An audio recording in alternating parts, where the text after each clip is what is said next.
اب یہ 5 سال خدیجہ طاہرہ کے ماں کے ساتھ ہیں اور دیکھ رہی کہ ماں اس وجہ سے بہت پریشان ہے کہ میں نے پورے عرب کی عورتوں پہ احسانات کیے. اب یہ واقعہ جو میں نے پڑھا تھا کہ اتنی دولت دے دی ہے اسلام سے پہلے سے ہی، عرب میں مکے میں ایک عورت بھی ایسی نہیں جس پر یا جس کے خاندان پر میرا کسی نہ کسی حوالے سے احسان نہ ہو. قرآن تو کہتا ہے حل جزاء الاحسان الا الاحسان، بدلہ دو مجھے بدلہ نہیں چاہیے. لیکن یہ جو کم از کم بات چیت بند ہو گئی، کوئی میرے گھر کی طرف آنے کو تیار نہیں، کوئی اپنے گھر کا دروازہ میرے لیے کھولنے کو تیار نہیں. بلکہ اگر میں یہ کہہ دوں تو غلط نہ ہو کہ ان میں سے کتنے گھر ایسے ہوں گے جو خدیجہ نے خرید کے ان لوگوں کو دیے. جو اردو کا ایک محاورہ ہے، ذرا سلینگ ہے ممبر کے لیے، طوطے کی طرح آنکھ پھیر لینا. اس ماحول میں شہزادی نے دیکھا کہ ایک عورت آتی اور آنے کے بعد کہتی کہ اے خدیجہ طاہرہ. اب جناب خدیجہ کو خدیجہ کہہ کے کوئی مخاطب نہیں کرتا تھا، ان کا لقب ہی طاہرہ کہا جاتا تھا. آیت تطہیر بعد میں نازل ہوئی ہے، لقب طاہرہ خدیجہ کو عالم کفر میں بھی ملا ہوا تھا. طاہرہ میری بیٹی کی شادی ہونے والی اور آپ نے میرے پورے گھرانے پر آج سے چند سال پہلے اتنا بڑا احسان کیا کہ اگر آپ کی مدد نہ ہوتی تو ہم ذلیل و رسوا ہو جاتے اور ہمارے بچے مر جاتے. آج جو ہیں آپ کی وجہ سے. سب نے مجھے منع کیا خدیجہ کو مت بلاؤ، لیکن میں نے کہا میرا دل نہیں مانتا. اتنا بڑا میرے اوپر احسان کرنے والی اور میری بیٹی کی شادی اور وہ نہ آئے تو میں آپ کو شادی کی دعوت دینے آئی. ہوتے ہیں نا کافروں میں بھی فطرتاً کچھ نیک لوگ ہیں. کہا یہ عورت کیا احسان تھا کہ اپنی عزت کی بات بھی کی، اپنی اولاد کی جان کی بات بھی، آپ کی وجہ.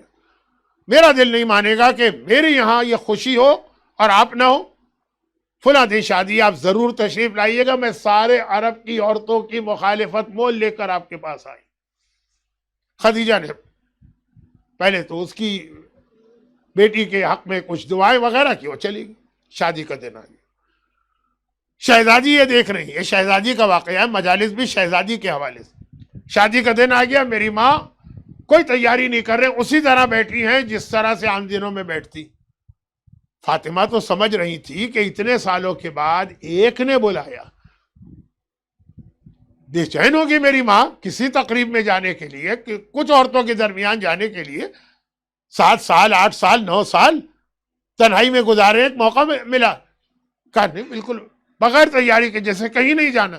قریب آئیں اور کہا مادر گرامی شادی کا دن، وقت قریب آ رہا ہے، آپ تیاری نہیں کر رہی.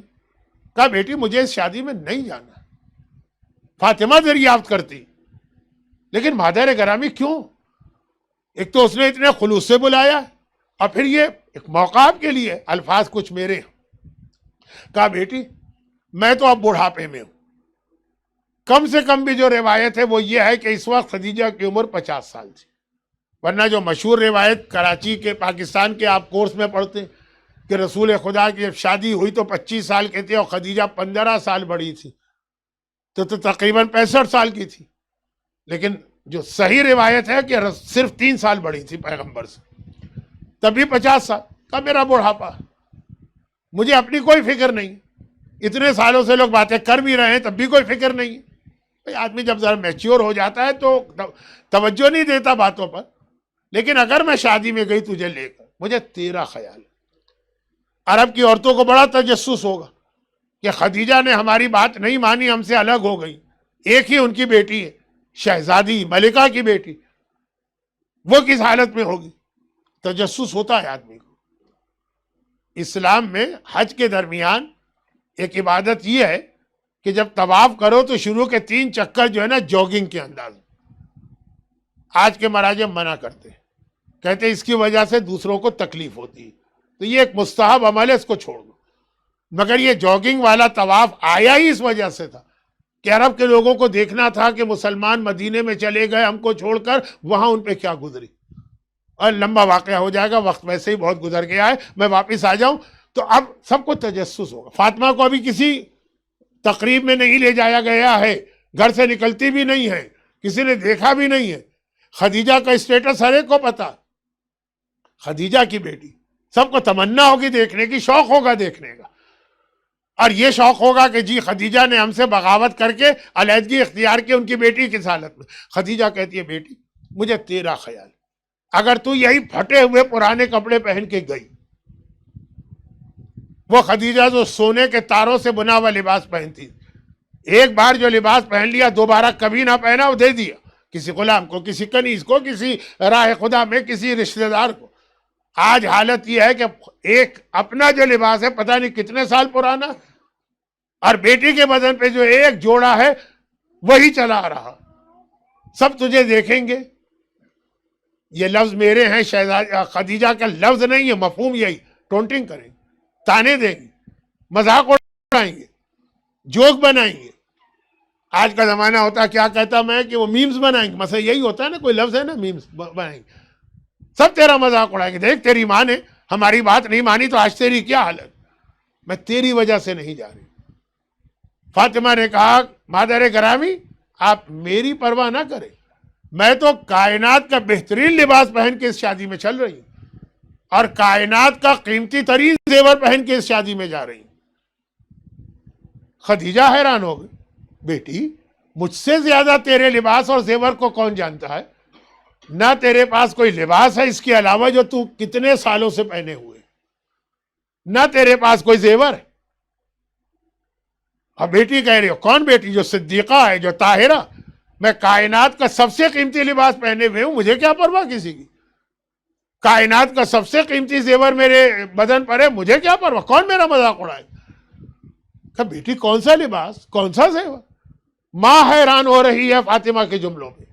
فاطمہ کہتی ہے مادر گرامی ایک دن میں بابا کے پاس بیٹھی تھی، بابا نے مجھ سے دو جملے ارشاد فرمائے، کہا کہ جانے پدر بابا کی جان، یہ یاد رکھ میرا کلمہ پڑھنے والی عورت کے لیے، اب اس مجمع میں اگر کوئی رسول کا کلمہ نہیں پڑھتی ہے تو یہ بات اب ان سے ریلیٹڈ نہیں، وہ یا تو سنے نہیں، یا سنے تو وہی طریقہ اختیار کرے جو لوگ میری پوری مجلس کا اختیار کرتے ہیں، ایک کان سے سن کے دوسرے کان سے اڑا دے۔ لیکن اگر رسول کا کلمہ پڑھنے والی کوئی مومنہ ہے یا مومن ہے، پیغمبر نے کہا جو میرا کلمہ پڑھنے والی عورت، اس کے لیے سب سے زیادہ قیمتی لباس جو ہے وہ ہے جاپان کا بنا ہوا یا برانڈڈ کسی کمپنی کا، کون کون سے ہوتے مجھے تو برانڈ کے نام بھی نہیں آتے، کہا وہ ہے تقوی کا لباس۔ یہ قرآن کی آیت، لباس و تقوی، تقوی کا لباس اگر تم نے پہنا ہوا، اس سے زیادہ قیمتی کوئی لباس نہیں، چاہے تم کسی بہت ہی چیپ دکان سے سستا لباس پہن کے آ رہے، اور اگر تقوی کا لباس تمہارے جسم پر نہیں ہے تو چاہے کتنی ہی برانڈڈ کمپنی کا تم نے سوٹ پہنا ہوا، بیکار۔ اور مجھ سے کہا بیٹی فاطمہ جو مجھ سے میرا کلمہ پڑھتی، اس کے لیے بہترین زیور کیا ہے آپ کے پاس؟ آپ لوگ اپنی بیویوں کو کیا دیتے ہوں گے زیور؟ کوئی ایسا موقع آ جائے برتھ ڈے وغیرہ کا یا شادی کا، دیتے ہیں نا کہ نہیں دیتے؟ دینا چاہیے۔ ڈائمنڈ کا سیٹ، ایسی قسم کی کوئی چیز، سونا چاندی ڈائمنڈ نہیں، کا سب سے قیمتی زیور جو ہے میرا کلمہ پڑھنے والی کے لیے وہ ہے حیا کا زیور، شرم کا زیور۔ اگر اس کے پاس حیا موجود ہے، چاہے اس کے پاس پھر چاندی کی ایک بالی بھی نہ ہو، سب سے قیمتی زیور۔ اور اگر حیا اس کے پاس نہیں ہے، بے حیا بے شرم ہے، تو چاہے وہ ڈائمنڈ ہی کا سیٹ کیوں نہ ہو، سمجھو کہ بالکل بے حقیر، بے قیمت اور حقیر سا اس نے زیور پہنا۔ مادر گرامی میں تقوی کا لباس پہن کر، حیا کا زیور پہن کے شادی میں جا رہی ہوں۔ مجھ سے زیادہ قیمتی لباس کس کا ہے؟ مجھ سے زیادہ قیمتی زیور کس کا ہے؟ اب اس کے اندر پہلی بات تو یہ سن لیجیے، کون کہہ رہا ہے، کس سے کہہ رہا ہے؟ رسول کہہ رہے ہیں شہزادی سے۔ شہزادی کون ہے؟ معصومہ۔ کیا ضرورت ہے رسول کو ان سے یہ بات گھر کی تنہائی میں کرنے کی؟ ہمیں اور آپ کو پیغام دینا ہے کہ تمہارے بچے بھی معصوم نہیں، تم بھی معصوم نہیں۔ جب معصوم باپ اپنی معصومہ بیٹی کو بھی دین سکھا رہا ہے اور نصیحت کی بات کر رہا ہے تو اس لیے تاکہ تمہیں پتا چلے کہ سنت رسول یہ ہے، اولاد کی طرح سے غافل نہ ہونا، پاؤنڈ ڈالر کمانے کے چکر میں ایسا نہ اولاد کو کھو دو۔ یہ نہج البلاغہ کا دوسرا خط ہے جو میرا ریکمنڈیشن ہے۔ امام حسن کے نام جو خط لکھا مولا نے، حسن بیٹا اپنی اولاد جب وہ بالکل چھوٹی ہو اس وقت توجہ دینا، ایک لمحے کے لیے غافل ہوئے تو شیطان قبضہ کر لے گا، پھر وہ تمہارے ہاتھ میں نہیں رہے گی۔ تو یہ معصومہ کونین جو حدیث قصہ میں آیت تطہیر سے پہلے مرکز عصمت بن رہی ہیں، پیغمبر ان کو نصیحت کر کے ہمیں اور آپ کو تربیت اولاد کا پیغام دے رہا ہوں۔